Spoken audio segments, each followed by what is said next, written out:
1968 সালে বগুড়া নবাবের হাতে তৈরি হয় বগুড়া রুচিতা খাবার হোটেল। সর্বপ্রথম দই মিষ্টি বিক্রি শুরু করেন। কালের পরিবর্তনের সাথে সাথে খাবারের তালিকায় যুক্ত হয় হরেক রকমের খাবার। আর এখানে পাবেন পরোটা, তন্দুরি রুটি, ডাল, সবজি, আলু গোস্ত, চিরা দই, মোগলাই, হালিম, মাটন বিরিয়ানি, মোরগ পোলাও, বাসমতি চালের কাচ্চি বিরিয়ানি, ভুনা খিচুড়ি, সবজি খিচুড়ি, chicken grill, chicken boti kebab, chicken shawarma, Ruchita special shawarma, mutton seekh kebab, mutton shawarma সহ plain naan, butter naan, Ruchita special naan, chicken chaap, mutton chaap, luchi, burger, sandwich, chicken roll, vegetable roll, chicken patties, vegetable momo, chicken shashlik, fuchka, chotpoti, দই fuchka, chocolate fuchka, Naga fuchka, Naga chotpoti, panipuri, falooda, lassi, KitKat shake, Oreo shake, chocolate milk shake, borhani, মাঠা, দই মিষ্টি সহ বর্তমানে প্রায় 100 ধরনের খাবারের আইটেম এখানে রয়েছে।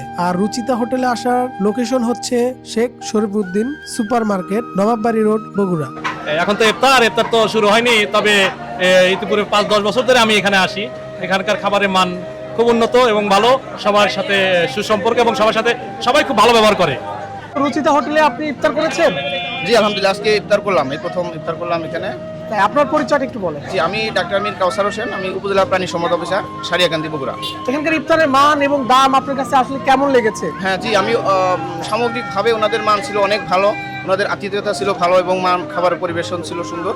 সব কিছু মিলে দামটাও রিজনেবল প্রাইসে ছিল, তো সব কিছু মিলে ওনাদের খুব ভালো ছিল। এখানে আমরা মার্কেট করতে এসে ইফতার করলাম, বেশ ভালোই লাগলো। খিচুড়ি খাইলাম, খিচুড়িটা বেশ খুব মজার হয়েছে। তারপরে আমার ওয়াইফ আবার হালিম আর নান নিয়েছে, সেটাও খুব মজার হয়েছে। লাচ্ছিটাও খুব ভালো হয়েছে, মানে খুব তৃপ্তি সহকারে খাইছি আর কি। এখানে আপনি কত বছর যাবত এই হোটেলে? এখানে 39 বছর। 39 বছর। তো এখানকার খাবারের মান কি বগুড়ায় অন্যান্য হোটেলের তুলনায় ভালো? হোটেলের খাবার ভালো, তার জন্য মানুষ এত ভিড় করে। এই রুচিতা দই মিষ্টি থেকে আসলে আমাদের শুরু। এটা হচ্ছে 1968 সাল থেকে আমার বাবার হাতে তৈরি, এবং প্রাক্তন যে নবাব সাহেব ছিলেন কোমর আলী চৌধুরী, ওনার আসলে তত্ত্বাবধানে এটা তৈরি হয়েছিল। 1968 সাল থেকে সর্বপ্রথম আমাদের এখানে দই থেকে শুরু, তারপর ধীরে ধীরে এটার সুনাম বাড়াতে এরপরে আমরা খাবারের অন্যান্য আইটেমগুলো ধীরে ধীরে সংযোজন করি, এবং সেখান থেকেই পরবর্তীতে 2000 সালের পর থেকে আমরা মোটামুটি রেস্টুরেন্টে যেসব স্ন্যাক্স আইটেম বা লাঞ্চ আইটেম যেগুলো পাওয়া যায় আমরা পরবর্তীতে সেগুলো অ্যাড করেছি, এবং দিন দিন আমাদের এটা কাস্টমারের চাহিদা অনুযায়ী আমরা তাদেরকে খাবার সরবরাহ করার একটা চেষ্টা করে যাচ্ছি।